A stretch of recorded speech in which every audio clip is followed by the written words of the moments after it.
Scroll Toyota, leading the way every day. And Scroll Toyota, symbols of trust. The cold realities of what the Department of Education could face if reserve funds aren't released by the governor's office are laid out in a corrective recovery plan passed during last night's Guam Education Board meeting.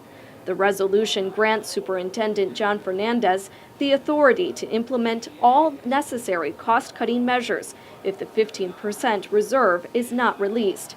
According to the resolution, those actions may include the immediate implementation of a hiring freeze, turning off air conditioning units for portions of the school day, changing the pay structures for limited-term and special contract workers, delaying the opening of the 2013-2014 school year, and the consolidation of certain schools. We have adequate resources through the end of August. It is the critical time as we move into the beginning of the next school year.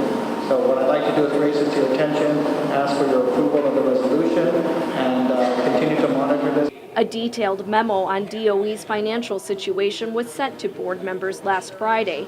It shows that between October 2012 and March of this year, DOE faced dollar variances of $16 million for salaries, $205,000 for overtime pay, $7 million for benefits, $3 million in power costs, $455,000 in water expenses, and $168,000 in telephone billings.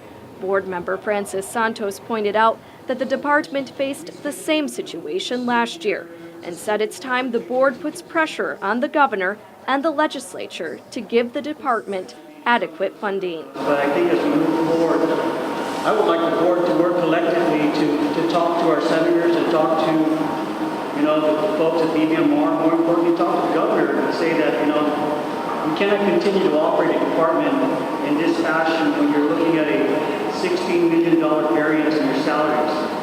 At some point, this has got to break. The governor's education liaison, Vince Leon Guerrero, last night did give the board assurances that the governor's office will release funds as they are needed. Based on the budget. And I know the superintendent has been in communication with the Bureau budget. So those are ongoing discussions. It's not going to be released in one big lump sum, but it will be released as the requests are submitted. But even with the assurances, the board went ahead and passed Resolution 2013-05 as it provides a financial recovery plan for the Education Financial Supervisory Commission in the event that reserve funds aren't released. Santos asked the board to leave the difficult decisions concerning pay structure changes, hiring freezes, consolidation of schools, and a potential delay to the start of the school year up to the superintendent, as the resolution gives him authority to implement all necessary cost-cutting measures. This is strictly an operational issue at this point, and it's up for discussion.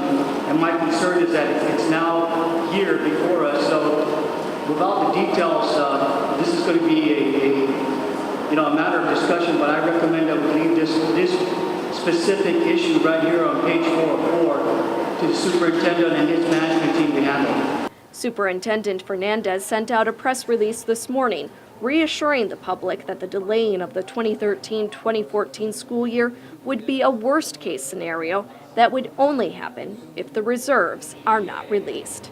Betsy Brown, PNC News.